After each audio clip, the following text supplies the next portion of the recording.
From the CISO Series, it's Cybersecurity Headlines.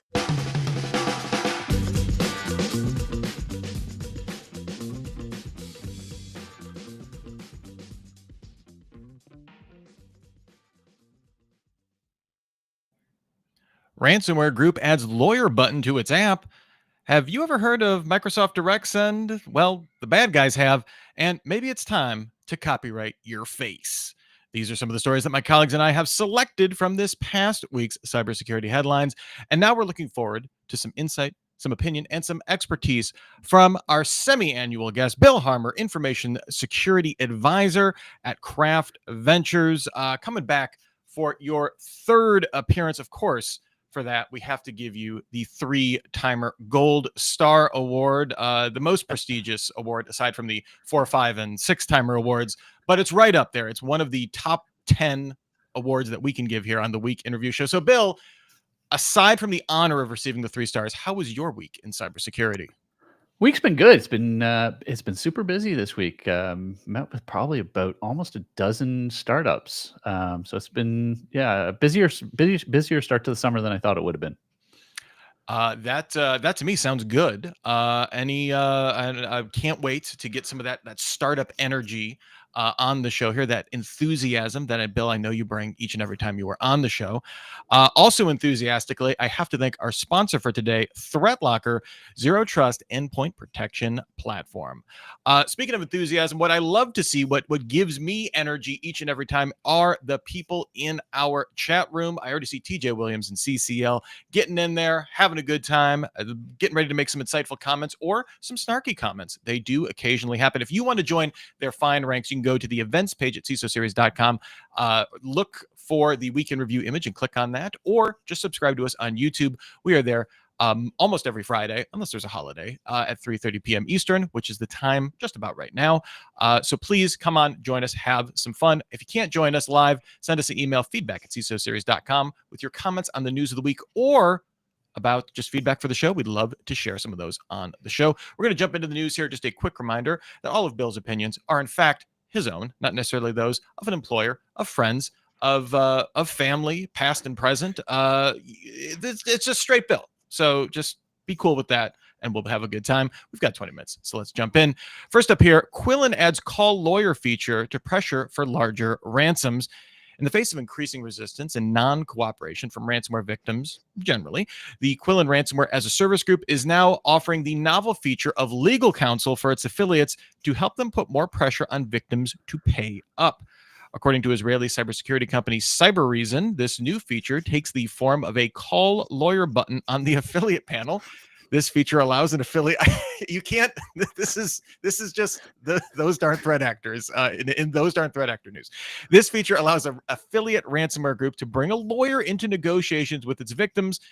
Lawyer taking advantage of the fact that many companies wish to avoid legal proceedings and will therefore potentially at least comply more readily. So, Bill, no question that even in legitimate business dealings, the prospect of lawyering up generally means a lot of expense. It's easy to see how the mere threat of including them in a ransomware negotiation might make a victim think twice. This goes well beyond something like physical cybersecurity. I'm curious, what advice would you give CISOs on this topic when they have to go talk to their C-suite colleagues? Hey, the threat actors are threatening to call lawyers. I honestly had to read this one twice.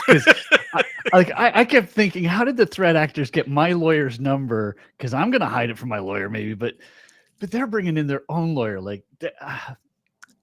Honestly, I think if it happens as a CISO, welcome it and see who shows up. What kind of legal proceedings are they? I'm wondering from the perspective of like professional ransomware negotiators, right? Like that's not uncommon to bring those in. Yeah. Like I would love to see what their experience with this is. Is this an empty threat? Is this, we have a chatbot that is trained on, on law and AI stuff like that, so it can passably, go off. Is this just a a lawyer that has a very loose ethics policy?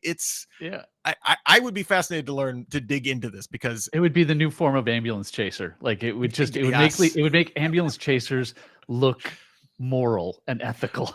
I love the idea of like ransomware as a service, like commercials, like have you breached an organization? Call now. So good.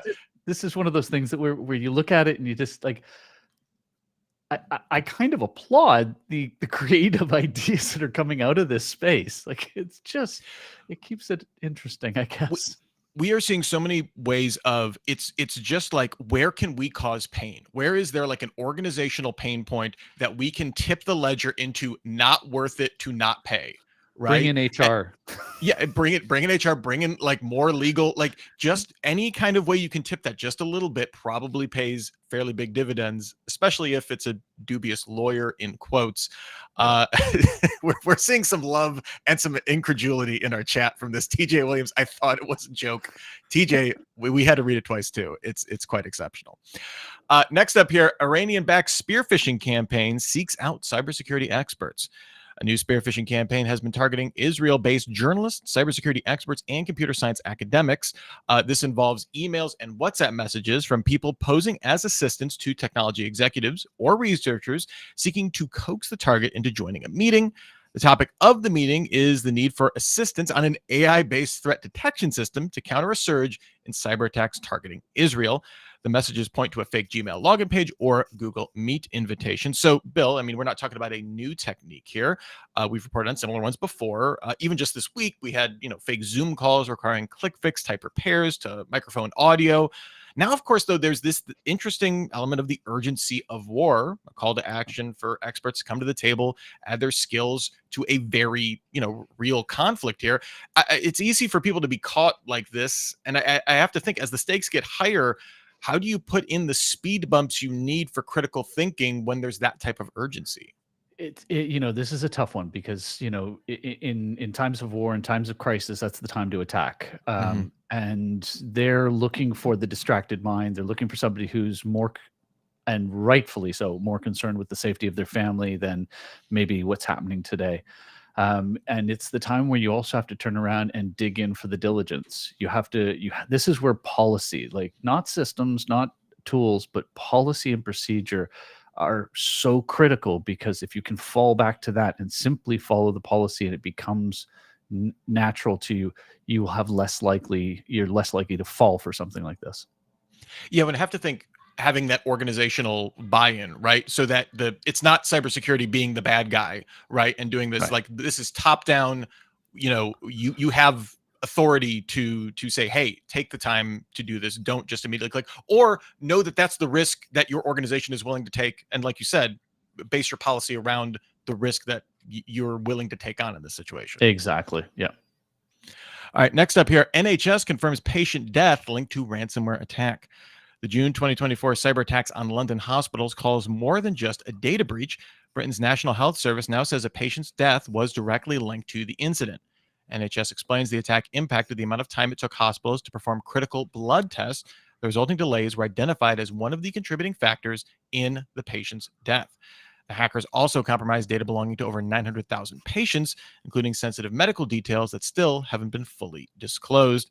So this, too, unfortunately, not a news story, a new type of story. In fact, it's the fourth separate story we presented on our daily cybersecurity headline show since we started in 2020. Shout out to our producer, Steve, for doing the homework, finding all of those stories.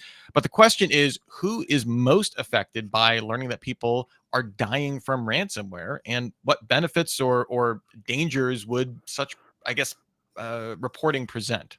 I think, if you look at the wording in that, right, one of the contributing factors, it didn't say it was the contributing factor or even the majority contributing factor. So it was something in there. I think this is a hyperbolic approach to trying to get perhaps more funding for NHS, get the service, the systems upgraded, and manage it through. Could be going that direction. But also, if you look at it, 900,000 patient data, data of 900,000 patients affected, and this was contributing in one death. And one is always too many. But when you are looking at that kind of scale, it shows that there's some resiliency within the organization. They've obviously done some things correct to be able to manage the other patients that were there. This one fell through, and I would always want, before I pass judgment on something like this, want to find out what were the other contributing factors. Yeah, this could be part of a wide ranging, in any kind of tragedy like this. And yeah, we were talking before the show that while yes, still headlines still grab our attention in a world where we're completely numb to millions of people losing data in data breaches, ransomware impacting thousands of multiple municipalities at once and stuff like that. That this can still raise eyebrows. That this is not completely commonplace. To your point, is actually a testament to the resiliency that we're seeing. Maybe not strictly speaking from a cybersecurity perspective, just because of the sheer challenges for healthcare organizations, for all organizations, but particularly with healthcare. But yeah, just the terms of, hey, we have policy in place that we can go pen and paper if we need to. We have fallbacks that we need to. Yes, we may have to put out non-critical services for a while. We've certainly seen that with a number of providers having to do that for a while, internationally. But yeah, the fact that there are those backups in place makes these headlines still exceptional, and I think that is notable. Yeah, and I hope that the death part never becomes normal to us. Yeah, I hope that it is always an eyebrow raising. That is the standard that we need to hold for any kind of cyber attack, for sure. Yep. Yeah, that will definitely be a sea change when that isn't get reported on the show. All right, before we move on to our next story, I have to spend a few moments and thank our sponsor for today, ThreatLocker.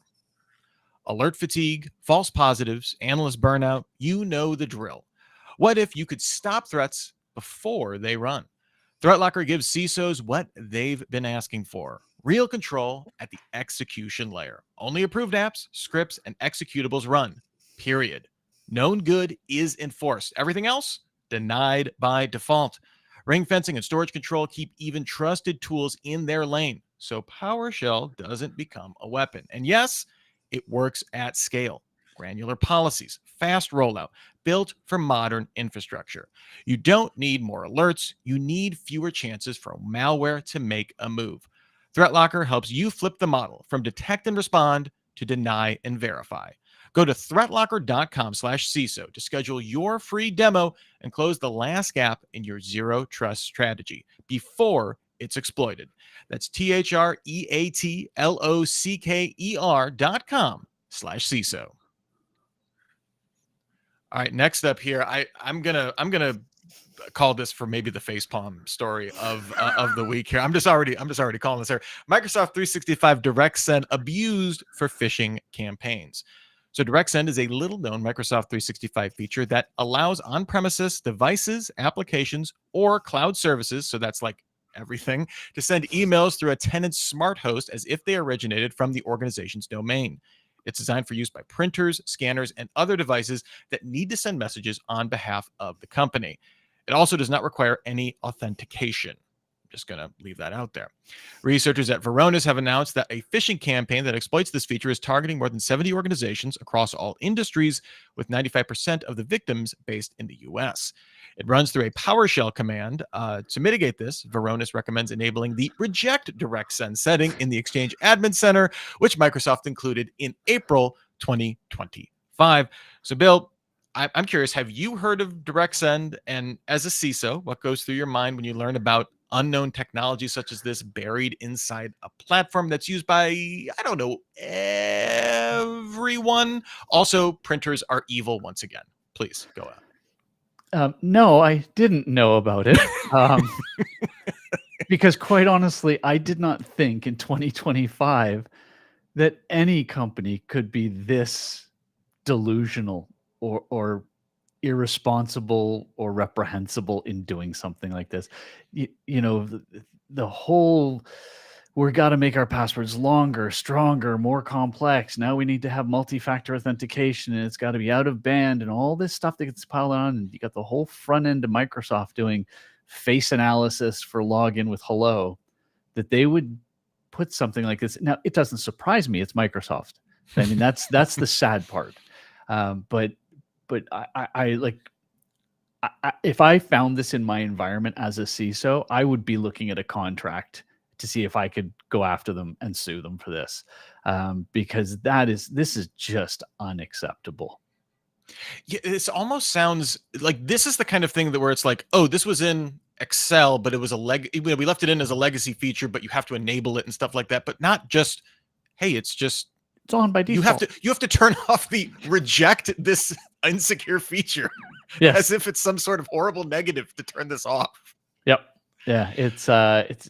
Honestly, yeah, we can vote facepalm right now because there's just nothing I have seen this week that is this egregious. Yeah, TJ Williams. An easy fix now that we have that setting since April, but still, yes, TJ, but still, indeed. All right, moving on to our next story. Judge warns of constant attacks on Pacer system. The public access to court electronic records, or Pacer platform, allows judges and lawyers to file court documents electronically. However, modernization is desperately needed to fend off constant attacks from increasingly sophisticated hackers. Federal Judge Michael Scooter told members of the House Judiciary Committee that about 200 million harmful cyber events were prevented from penetrating court local area networks in fiscal 2024, which is a lot of events. Documents at risk included sealed indictments, names of cooperating witnesses, and arrest and search warrants. He added that external experts and members of his committee have concluded that Pacer is unsustainable due to cyber risk and must be replaced with a more modern system in the coming years due to its increasing vulnerability to hacks.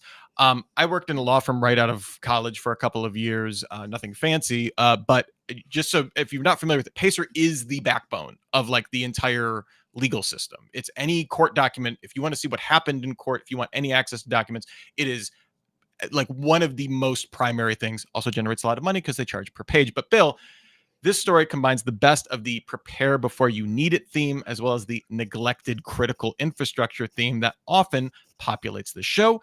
Given the current trend for cutting back on agencies and public departments of all kinds, do you feel that Pacer will become another sitting duck for APTs or even opportunistic breaches? Oh, 100%. It's absolutely going to be, because if you can get in there and compromise anything that could be used in an evidentiary proceeding, if you can disrupt the court system, and our court systems are massively overloaded. Like we just, the term sue is like it's a daily use term in the news today. So, tech debt has always been our problem. But when you're dealing with a public service infrastructure that doesn't have a profit loss, doesn't have, its budget is at the whim of whoever's in charge, and they start cutting back, this bodes horribly for what may happen and what probably will happen, because government is always incredibly slow in getting things done anyways. So even if they were to decide today to start upgrading it, this is a multi-billion-dollar, decade-long upgrade, and what they upgrade to will be already out of date. Yeah, and just again, this is not just viewing, it's filing. It's like there's some like a breach of Pacer. I cannot tell you, like, just the inefficiency, just an availability of Pacer would have major financial impacts on law firms. Like I can't, like, it's literally the tab you always have open when you work at a law firm. CCL, yeah, sometimes easier to start from scratch. I mean, you want to talk about, something that would, I 100% agree with you, but also the practicalities of that are so, again, it just runs so deep. It is kind of a Gordian knot for so much of this, which threat actors seem more than happy to sever for their own benefit, I guess. So there we go.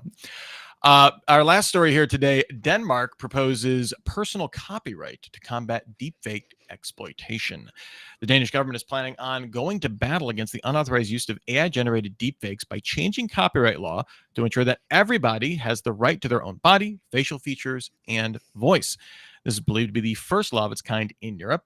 The Danish culture minister, Jacob Engelschmidt, his name is my name too, said he hoped the bill before Parliament would send an unequivocal message that everybody had the right to the way they looked and sounded, including my own terrible singing there. So, Bill, such a move has a definite Blade Runner vibe to it, but copyright law overall has become a complex issue, maybe even a lost cause, depending on which stakeholder you're talking to. All sorts of intellectual property is increasingly easy to distribute and copy, don't copy that floppy, perhaps the most notable example of that.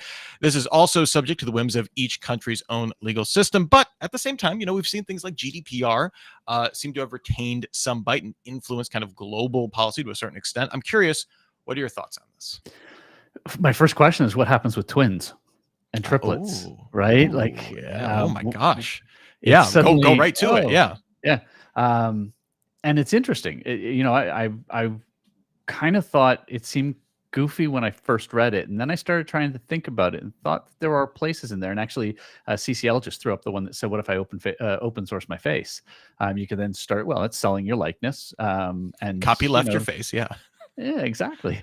So I think it's an interesting step into what we may need to do in the future.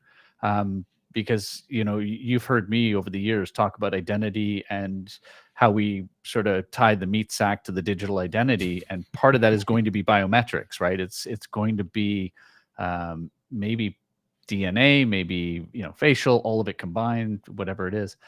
So I'm gonna follow this one. I want to see where it goes. I'd like to see some of the arguments that come out for and against.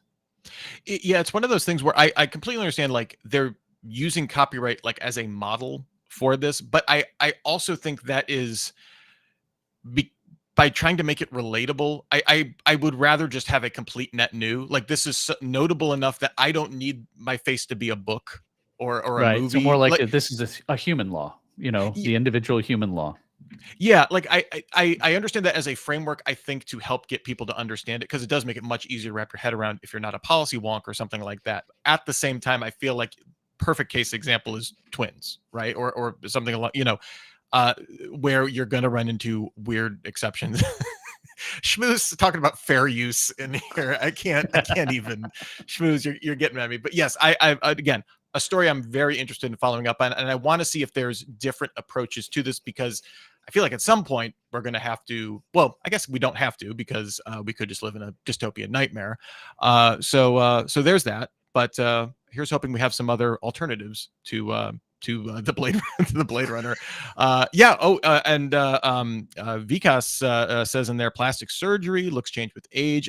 What's the scope of the copyright then? That's a really fantastic point. Yeah, do you hold it for all iterations of your face? Do you have to file again as your face iterates over time? Facial iterations, also the name of my synth pop band. So please come check that out. We're playing nowhere, and you can never hear us. Before we get out of here, huge thank you to everyone that was contributing in our chat, cracking me up, just so awesome. Schmooze, CCL, Vikas, TJ Williams, and the big boss man, David Spark, even getting in there. Thank you all so much for helping make the show a ton of fun and helping us brighten our day, and bringing up some great points too as well. Bill, before we get out of here, just confirming the Microsoft Direct Send. Is that the face palm of the week? Is that 100%? We have to give the Picard face palm for that for sure. Yes. Okay. Yeah. Microsoft. I wish we could say we expected. The Linux hippie in me feels justified just a little bit right in here. Bill, before we get out of here, where can people find you on the cyberspace? What are you up to? What do we need to let people know about? You can find me on LinkedIn as usual, and I have a new advisory firm that I've started this week called Killswitch Advisory. So www.killswitchadvisory.com. Excellent. And if you want to look him up on LinkedIn, it is William Harmer is the URL. That is the correct Bil Harmer, information security advisor over at Craft Ventures. Thank you so much for being on, for lending your wisdom, your wit, and just your fabulous nature to this show. For this particular face iteration, we're particularly grateful to have you on. Thanks a lot, Bill. My pleasure. Thanks also to our sponsor, ThreatLocker, Zero Trust Endpoint Protection Platform. And thanks to our audience once again. We always can't get everything up on the screen, but we're looking at it. We deeply appreciate it, and we hope you can join us again for our next show. And if you can't join us live, feedback at CISOseries.com. Let us know what you think of the show, what we can do better. Remember, when I'm talking about CCL, this is a person in our chat that we're talking about. It's not an acronym for a cybersecurity standard or something like that. Just want to make that clear. If you want to join us next week, too bad, because it's 4th of July. But we'll be back in 2 weeks for another episode of the Week in Review, starting at 3:30 p.m. Eastern. Go set off a sparkler or something, or just throw something on the grill. at 3:30 next week. To register to join us, you can join us on YouTube. You can go to our events page at CISOSeries.com, find more information there. It will be a fun time. In the meantime, you can still get your daily news fix every single day through cybersecurity headlines. Give us about 6 minutes. We'll get you all caught up. Until the next time we meet, for myself, for our glorious producer, Steve Prentice, for Bill, for all of us in the CISO series, here's wishing you and yours to have a super sparkly day. Cybersecurity headlines are available every weekday. Head to CISOSeries.com for the full stories behind the headlines.